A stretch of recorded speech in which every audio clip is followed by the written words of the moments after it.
We can greatly improve the look, styling, and responsiveness of an HTML table by using CSS tables.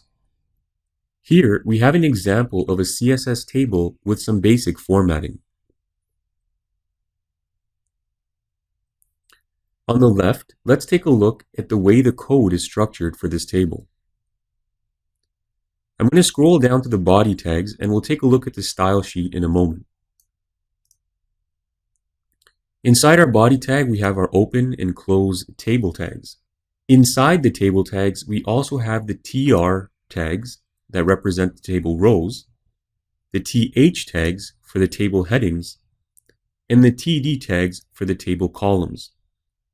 We're already familiar with table row and table columns, but table headings may be new to you. The TH tag represents the table heading, and it makes styling the headings of your table much more convenient. Let's take a look at our style sheet now. Here we have 4 style definitions.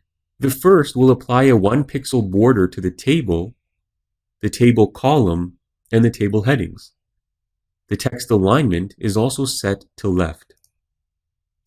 So a border and text alignment. Next, we've set a border collapse property to the table style rule.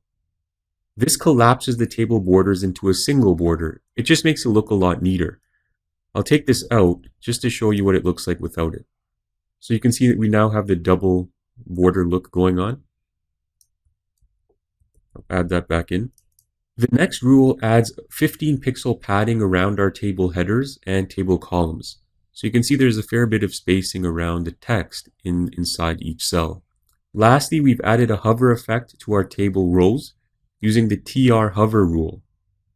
As we hover our mouse over the rows, the background changes to cyan.